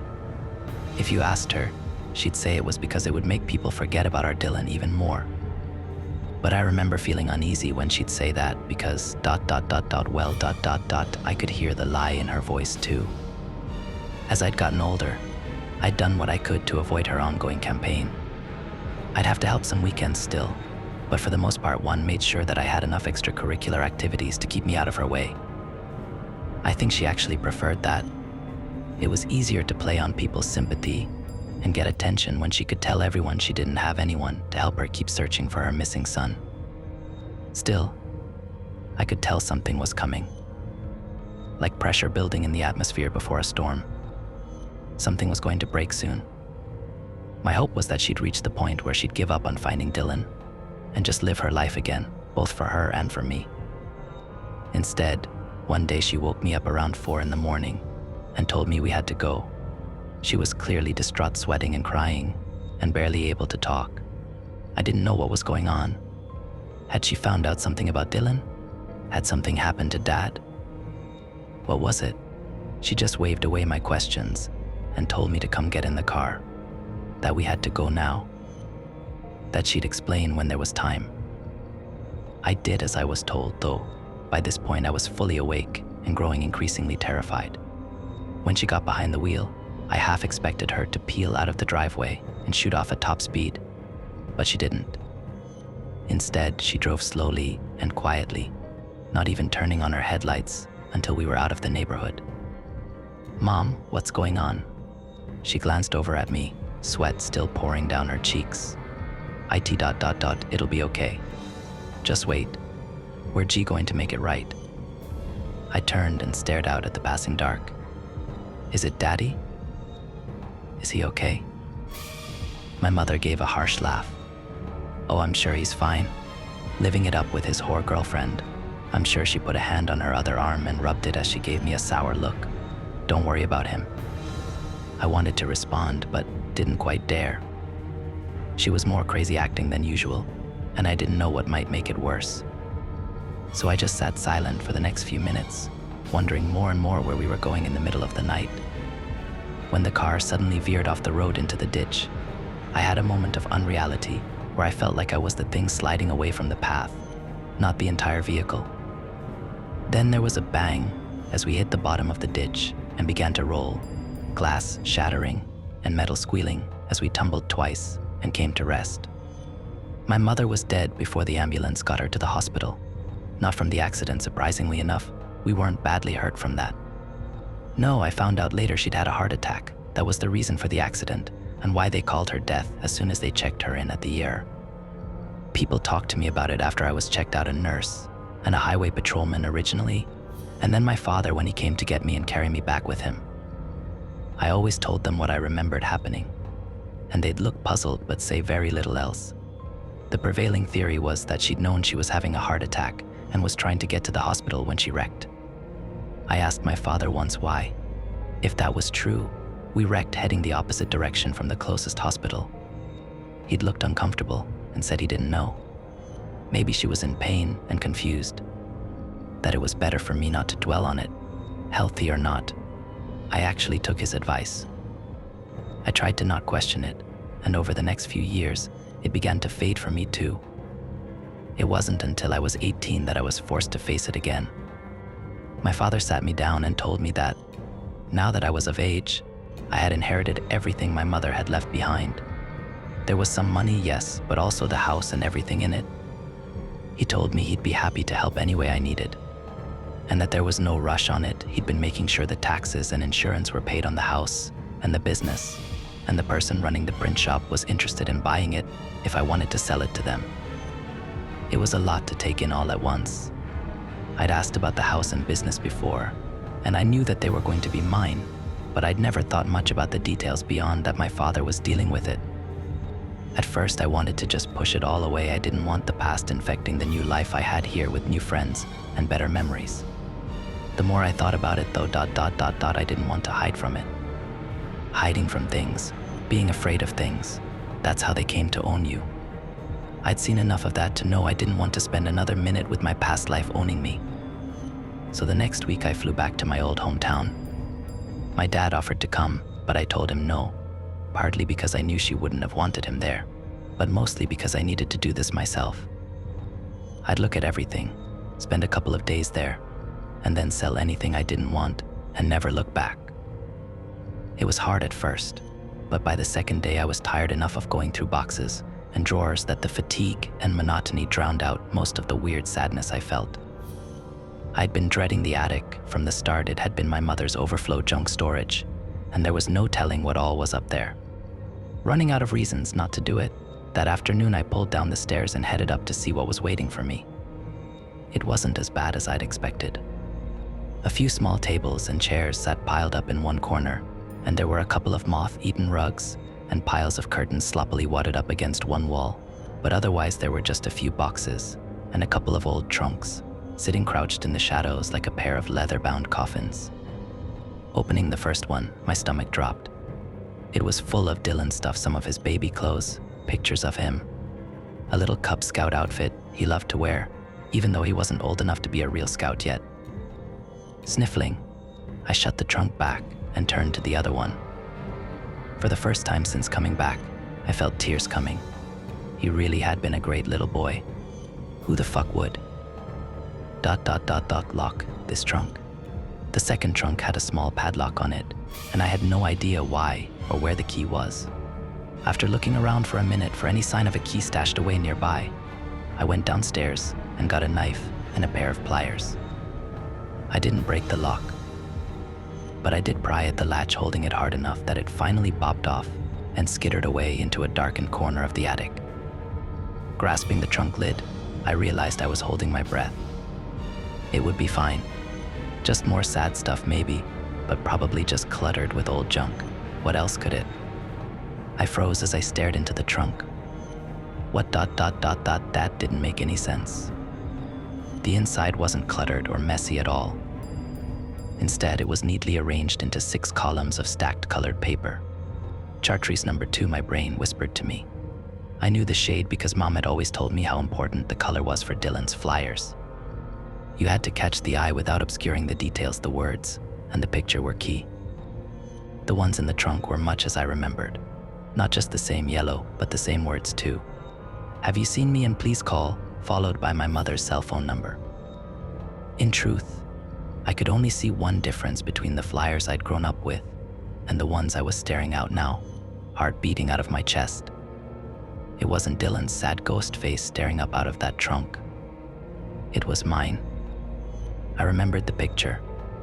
I had been getting dressed up to go to an athletic awards banquet for girls basketball when my mother came in with her camera. She wasn't going to the banquet. Of course, she had flyers to put out 2 counties up and was already running late. But before my friend and her mother got there to pick me up, could she just take a couple of pictures? I just looked so pretty, and she was so proud of having such a pretty girl. I tried to resist. I was running behind, and she was acting weirder than usual, and I really just wanted her to go on and go before my normal friend and her normal mother got there.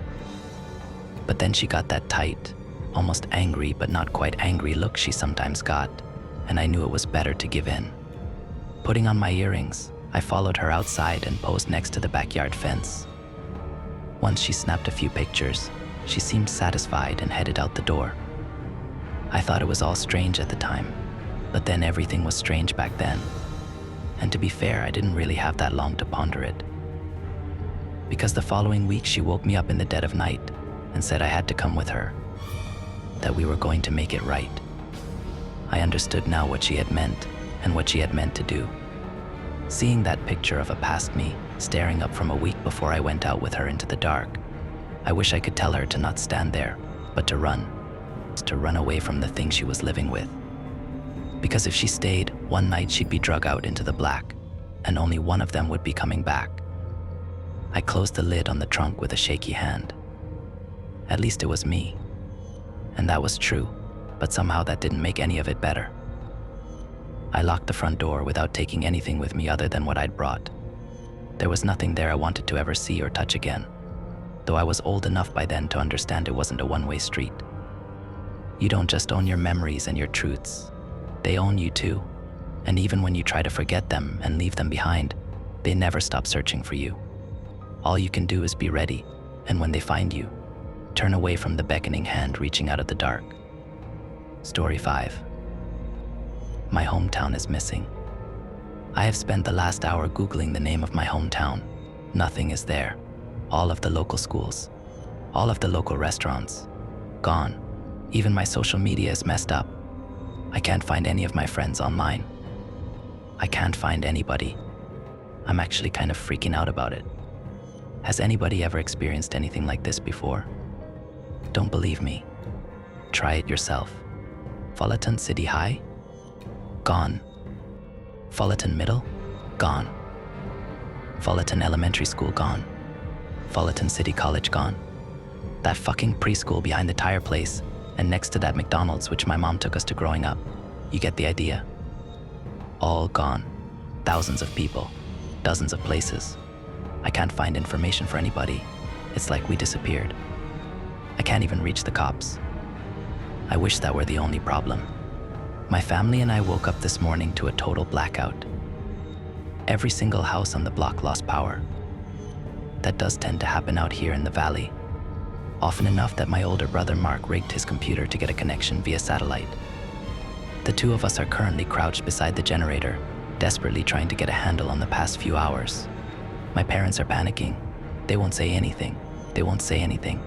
They won't say why. But we have our suspicions. I saw something in the woods last night. Right before the power went out, when it was still dark outside, Mark woke me up and pulled me over to his bedside window. He pointed frantically into the trees behind our house. It was raining. The mist made it difficult for my eyes to adjust. But after a moment, something big, we only agree on something big, darted towards the neighbor's back porch. A thick branch fell in its wake. Then somebody screamed. My parents rushed into the room right at that moment. I guess they heard the commotion and freaked. Mom beckoned for us to get away from the window. I gave in right away because my parents can be scary when we don't listen, but Mark lingered there a little while longer. I didn't see what he saw. Mark whispered that he saw somebody running. He said it looked like they were running away from something. My father turned off the lights. I found that odd and pushed my brother aside.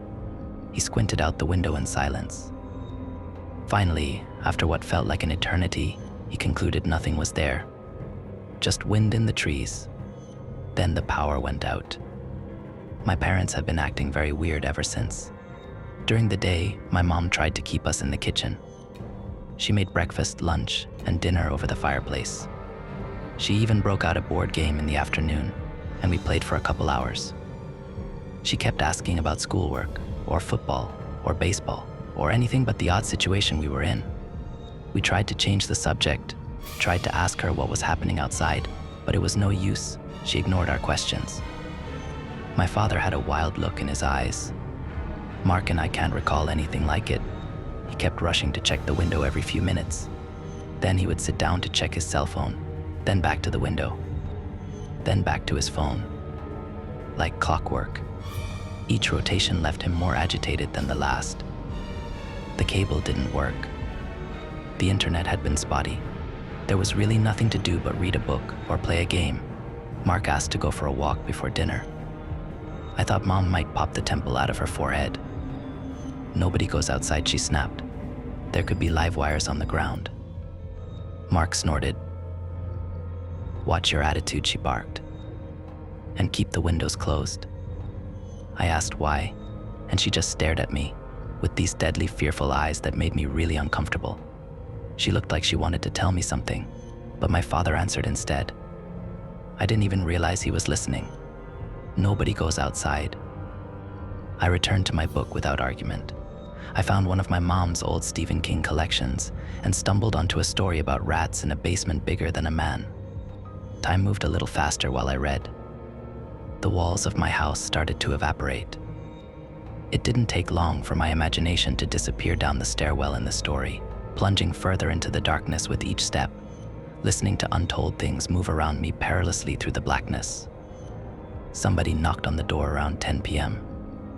After an entire day of endless boredom, I thought this might be salvation.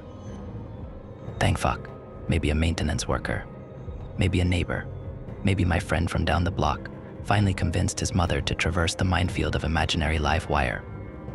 I got up from my chair to answer the door. My father sprinted across the room to block me. I don't think I had ever seen him run before. He put his hand over my mouth. I tried to protest. He squeezed my arm. He didn't look angry. He looked scared. His eyes were on fire. It grew quiet outside, like somebody was listening. One finger over his lips told me to shut the fuck up. I looked over to my mom and saw her doing the same thing to my brother. He looked like he wanted to cry. The knocking resumed. The pace was pleasant. At first, your typical formal but friendly rat tap tap. Then a pause. Then rat tap tap tap. I was confused. Why were they scared? Why would a burglar knock? I thought that this could be somebody who could tell us what was going on, and it annoyed me that my parents were paranoid, so I got the idea to try saying something anyway. Not my best thought. My father grabbed me by the throat and pushed me up against the wall. His sweaty palm slipped against my mouth. He raised one finger to his lips and held it there. Rat tap tap. Rat tap tap. Rat tap tap. Rat tap tap. Rat tap tap rat tap tap tap tap tap tap. Rat tap tap rat tap tap rat tap tap tap. My brother whimpered in the corner. The door hinges whined from the pressure of the knocks. My father reached into his pocket with the hand that was formerly placed around my neck. I knew he had a knife in there. Rat tap tap. Rat tap tap. Rat tap tap. Rat tap tap. And just as soon as it started, the knocking stopped. The house got quiet again. My father let go of me. It's been hours since the knocker left. My parents still won't talk to us. My mom is sleeping on the couch. My dad is sitting in front of the door with a gun across his lap. Can anyone please tell us what the fuck is happening in Fullerton City? I still can't find anything online. We are available through message and comment as long as our connection holds. I don't think I'll sleep much tonight. It's too quiet. Do you know what happens when you search online for Fullerton City now? This post comes up. I'm not quite sure how to describe that feeling. We are a community of hundreds, if not thousands of people, each with countless stories and worries of our own. You are only hearing one of them now. I cannot understand how our digital footprint could disappear overnight. But here we are, day 2 in a missing city. I didn't get much sleep last night. Mark spent most of it glued to our bedroom window. He woke me and called me over every now and again. Sometimes he saw flashes of light in the distance. Sometimes he saw movement in the trees. Mostly we saw fog. Thick blankets of it descended on our house like a comforter. It also never stopped raining. Big gusts of wind thumped the house hard enough to make us jump. But the most uncomfortable parts of the previous night were the periods of complete and total silence. Something about that quiet can really make you crazy. In any given suburb, there are a million background noises at once, even in a storm. Even at night, birds should be chirping. Insects should be buzzing. Car engines or motorcycles or air conditioners should all be gently humming in unison. But we didn't hear any of it, not a single sound but our own. I couldn't stop thinking about the neighborhood dogs. Shouldn't they be barking? There was one in particular, a yappy little thing named Cesar, which never passed up a good opportunity to wake you up in favor of a scrambling squirrel or rabbit. Did our neighbors have time to get them inside? Did something else happen to them? What the fuck happened to Cesar? Mark woke me up for the final time around 5. I tried and failed to shrug him off. I heard something in the street, he whispered. Let's go. I asked him what he heard. Clicking. He got up and walked towards the living room without another word. I didn't want to go. I was freaked out enough. I didn't and still don't need to add another fucked up layer to this situation. Blissful ignorance is sometimes the best approach. But I got a gut feeling that this wasn't something that should be missed, and I didn't want Mark to be there alone for it, so I followed him. The hallway that leads to the living room passes by my parents' bedroom. We could hear my mother snoring softly on the other side. A baseball bat was propped up by her nightstand. Her cell phone was at the ready right beside it. We tiptoed past the creaking wood floor and arrived at the entrance to the kitchen. The clicking became clearer by that point. Mark pointed over to an alcove by the couch. I followed him to the corner. Then he stopped dead in his tracks. My father was sleeping with the gun in his hand. There was a window behind him that looked out into our entire living room. Staring through the other side was a giant black eyeball. We froze. The eye darted back and forth across the room. We were in plain sight, just standing there in the kitchen like a couple of jackasses, but for some reason the eye didn't seem to notice us. It passed by a couple times to focus on the toaster or something else. My father must have subconsciously read the tension in the air. He stirred and moved to roll over. When he did, thankfully, we locked eyes. I put one finger to my lips. A sober understanding dawned on his face. He took the safety off his gun. The eye responded to the movement of the gun, and in one swift jolt, disappeared from behind the window, leaving a wake of leaves and scattered footsteps behind it. The air left my lungs. Something big ascended the wood steps to our porch. My dad turned to aim the gun. Rat tap tap. This time we didn't need anyone to tell us. We all stayed quiet. We sat in still silence for the better part of the early morning. My mother awoke some hours later and got prepared to make breakfast, and only then did it feel safe enough to move around the house. Nobody told her what happened. I didn't think we needed to. My father certainly wasn't going to. I got the feeling from the look on his face that he would prefer not to talk at all, for as long as he could. Mark returned to his spot by the window. Dad disappeared downstairs to get another box of ammo for his gun. I helped Mom cook over the fire, and we all went about our tasks in complete and total silence. Nobody tried to fake conversation anymore. There wasn't any point in arguing about what was out there. We had enough food. We had enough water. Nobody was going anywhere. A knock came at the door just after noon. Each of us instantly stopped what we were doing. A sigh of relief echoed through the room when the familiar voice of our neighbor, Mr. Hallow, followed. "Richardson's. You in there?" The door pounded harder. "No time to explain. Please," he shouted. "Can you let us in?"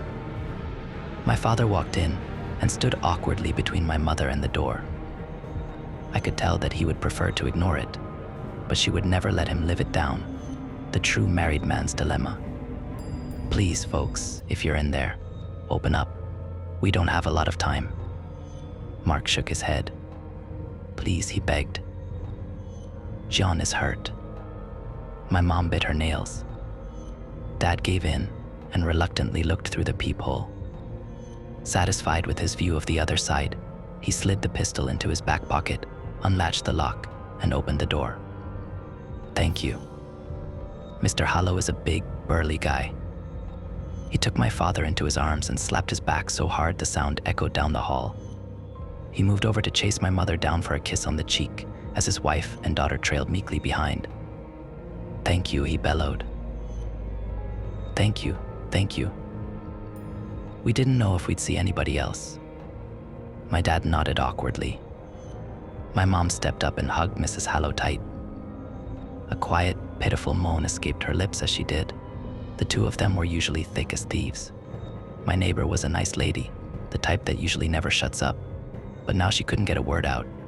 A thin line of blood trickled behind her foot. It didn't take long to notice the source. Her slacks were cut from the ankle to the knee. My dad slammed the door. "Come on, Jeannie," my mother cooed. "Let's get you cleaned up." The two of them walked hand in hand to the kitchen.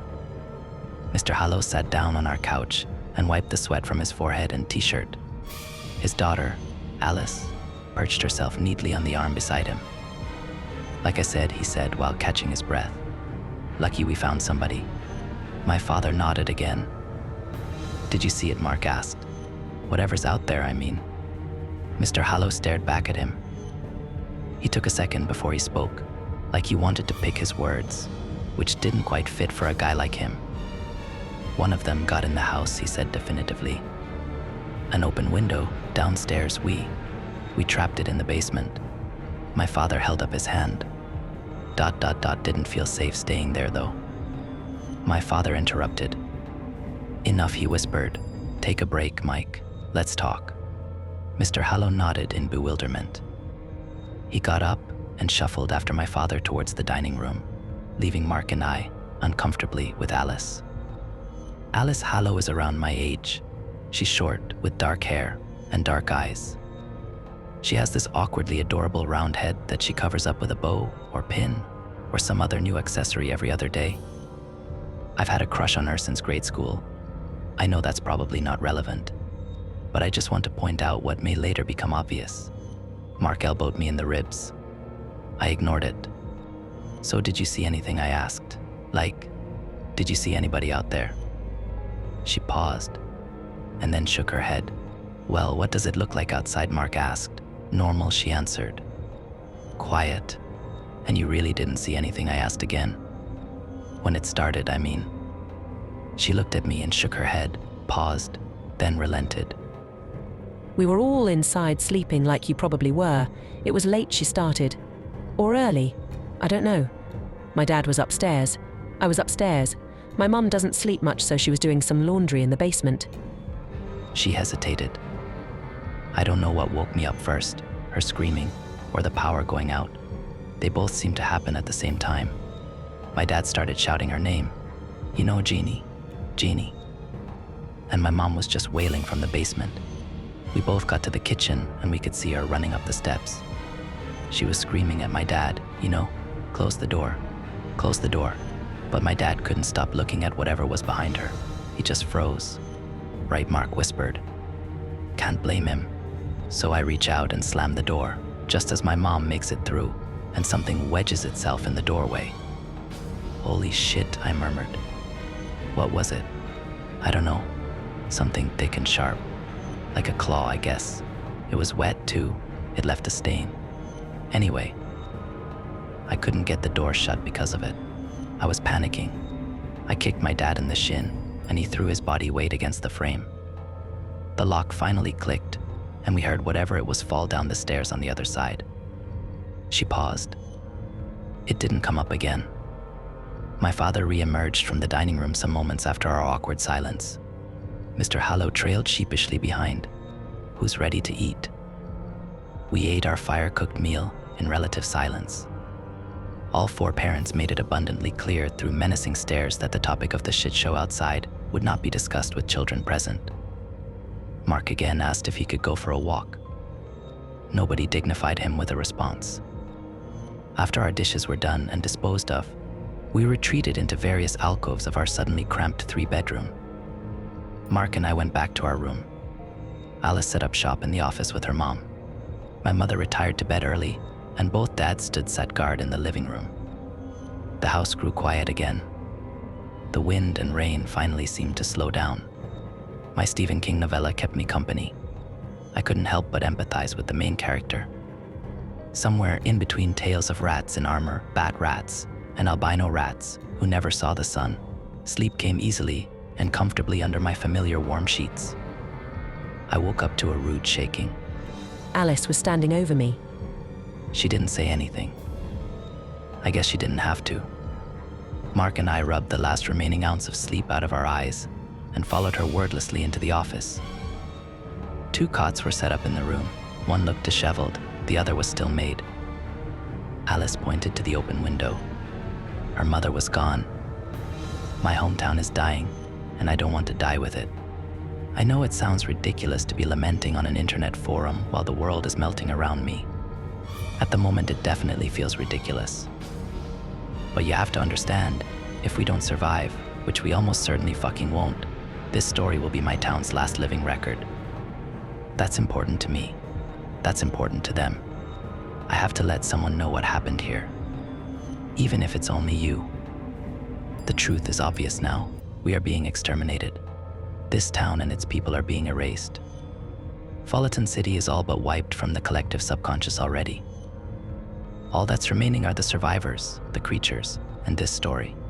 I'll keep it going, as long as they let me. I don't know why this is happening. I don't particularly care. Not anymore. I just want to get out of here. This will be my last post from inside my childhood home, the only home I've ever known. My brother and I have decided that we won't die here. Mark packed a couple essentials in our school backpack. The only thing that's remaining is this laptop and a frank conversation with my parents. I know they're scared. We're all scared. But we have to do something. Mrs. Hallow didn't come back last night. Alice only stopped crying long enough to tell the adults what she knew, which wasn't much. She fell asleep sometime around midnight. Her mother was in the room at the time. She was acting strange though, she sobbed. She just kept repeating the same things over and over, and her face was white. Like really, really white.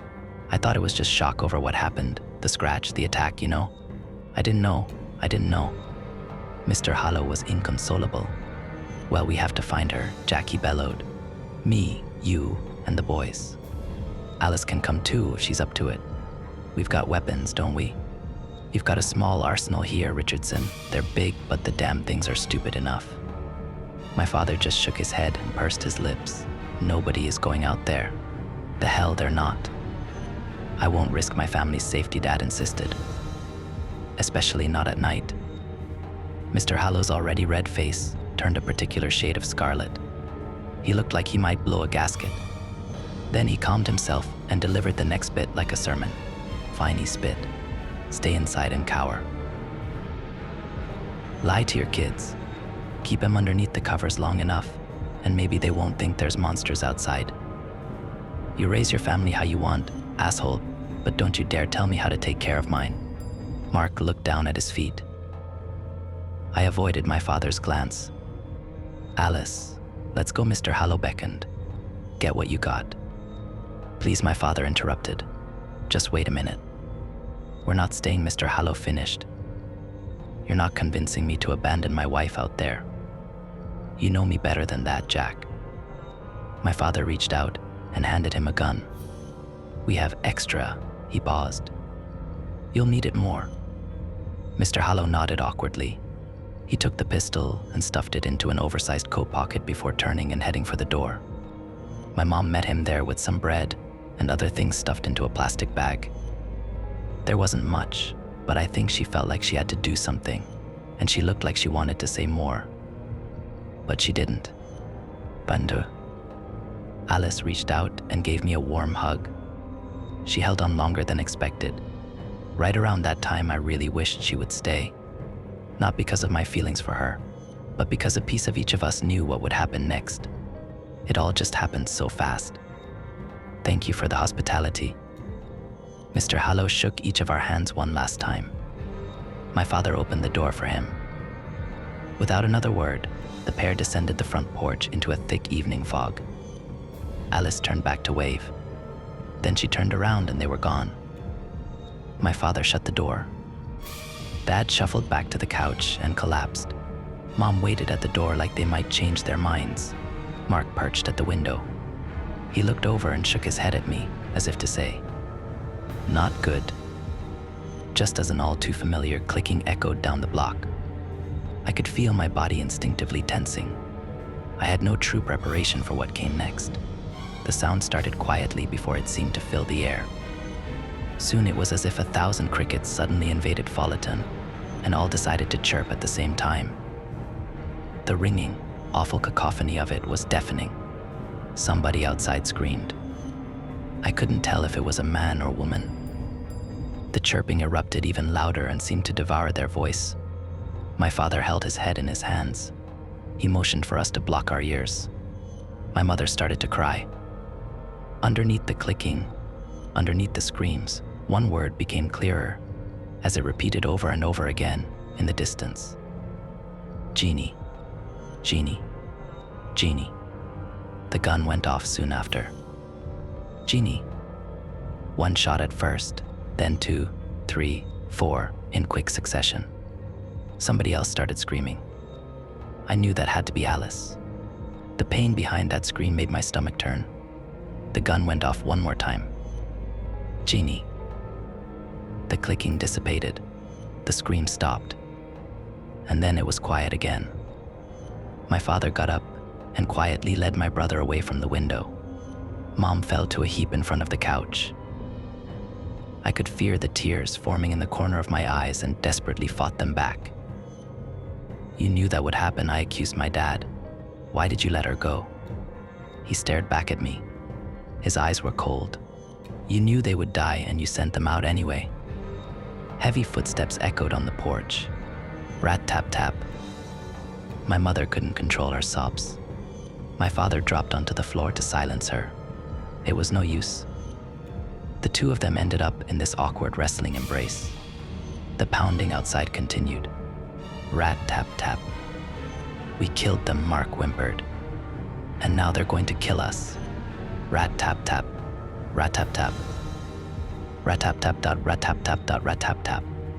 The footsteps left the porch and circled the house. We heard a knocking from my bedroom window. Rat-tap-tap. Then the office window. Rat-tap-tap. They're checking for weaknesses, Mark whispered, trying to find a way in. The sound ascended to the roof. Heavy footsteps paced back and forth above us. The chimney kicked back smoke. It's too small, my father murmured. They can't fit. Please, God, they can't fit. My mother wrapped her arms around her head. The knocking surrounded us. There had to be a dozen of them, all checking various points of entry, all clicking their disturbingly loud song in unison. Staying quiet would be no use. They had to know we were inside.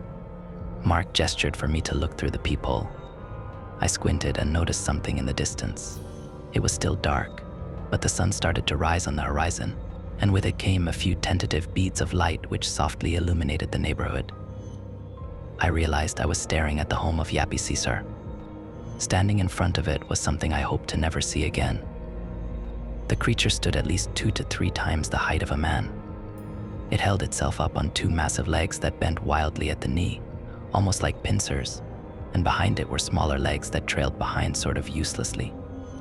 I thought at the time that they looked like fins.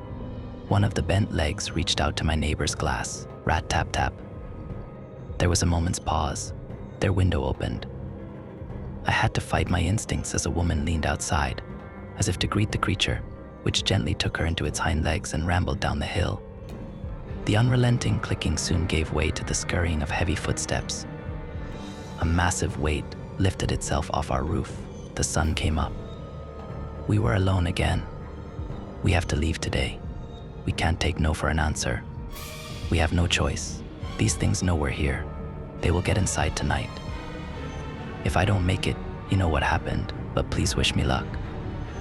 I feel better knowing that some trace of my town will live on this forum. Signed, respectfully, since some of you have been asking if we live in the UK. I can hardly describe driving through the complete devastation of my hometown. We passed dozens of familiar homes from over the years. Some of them had bullet holes.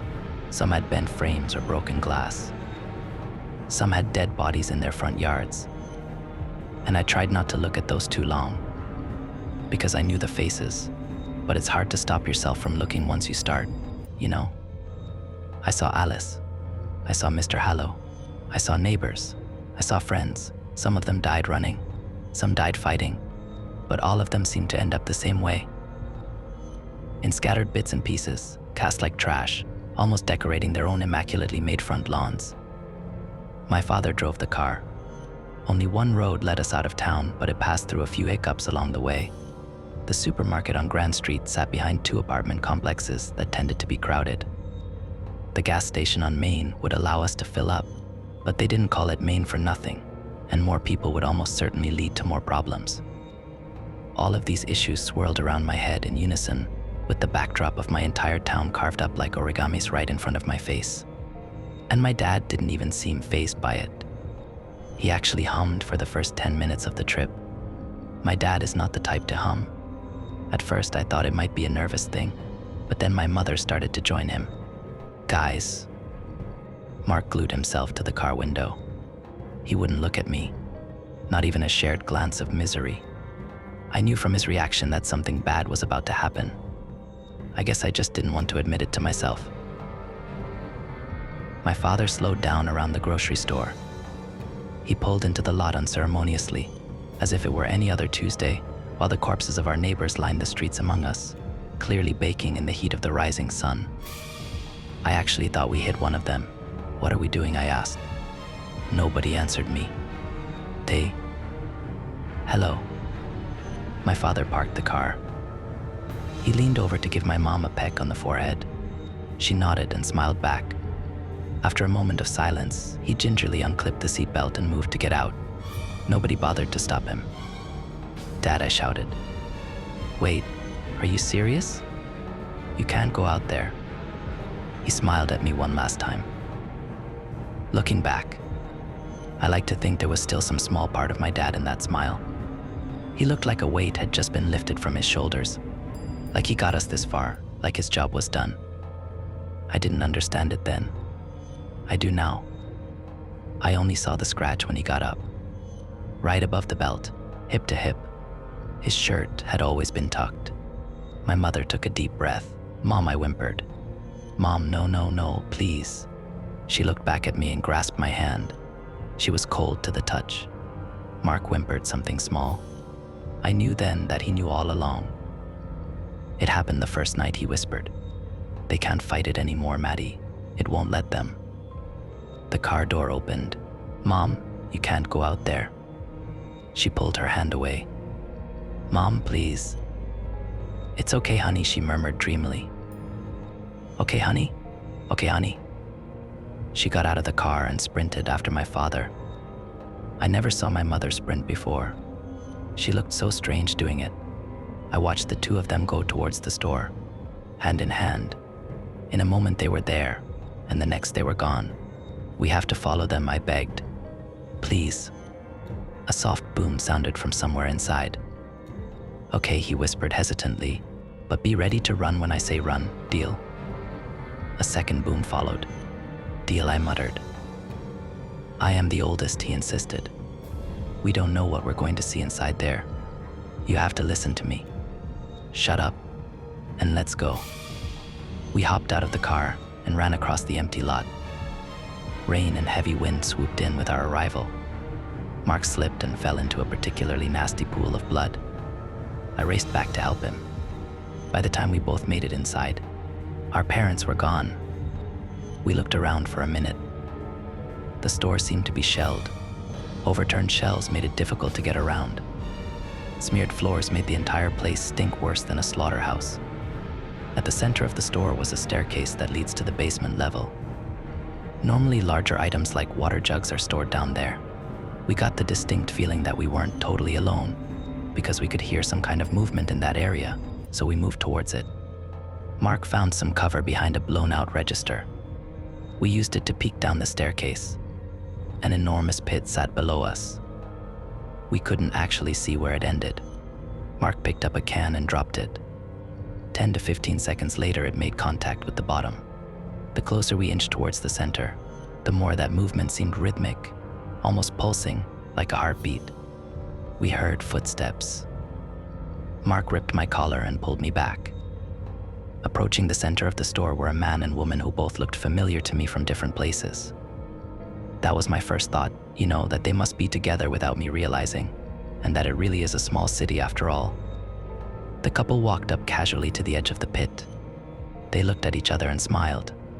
Then they jumped, hand in hand, as if expecting to land in a ball pit. The splat came after the boom. The store grew quiet. Something seemed to be slurping down below. "What the fuck?" Mark whispered. "You don't think? It drinks the blood." Suddenly the pulsing grew louder. Horrible scraping ripped somewhere below it. I can't adequately describe this sound, almost like a giant moth breaking its way out of a cocoon. A familiar rhythm to the din took over. Rat-tap-tap, rat-tap-tap. "Checking for weaknesses," Mark muttered. "Even at birth. Rat-tap-tap, rat-tap-tap, rat-tap, rat-tap-tap-tap-tap. Time to go," Mark shouted. "Definitely," I answered. Each of us put in our best track performances to date. The building gave way as if an earthquake were underneath it. We skidded out of the front entrance, just as the overhang dipped down to smash the carousel door. My brother got to the car before me. He jumped into the driver's seat, and thank God the keys were still in the ignition. He smashed the gas and all but left me with the passenger door popped open. I hopped in at the last possible moment. The store collapsed behind me. Mark doesn't know shit about driving, and neither do I, but any idiot can hit the gas and steer away from the explosion. We picked up speed while debris rocked the car. Just as we got back on the road, Mark pointed into the rear view, and I wish he didn't. Standing in the wake of the grocery store was a creature 3 times its size. I didn't look at it twice. We managed to drive to the gas station before nightfall. We found it pretty much untouched. I don't think anybody else made it that far. We took the mountain road into the next town and drove past sundown. We are safe and sound now in a place called White Valley. The people here are friendly, but none of them, including the sheriff, can tell me a damn thing about Fullerton or what happened to it the past few days. Go figure. I hope more than anything that my posts can help drive more survivors out of the woodwork. Please message me if you or someone you know lived through the attack on Fullerton City. I can't overstress the importance of that plea. We cannot let our town be forgotten. One day we will go back. I don't care if it's just Mark and me. I know we can find the entrance the same way we found the exit. We don't expect to find anybody alive. That's just hope that's not worth having. But we all have a right to know what is living there instead.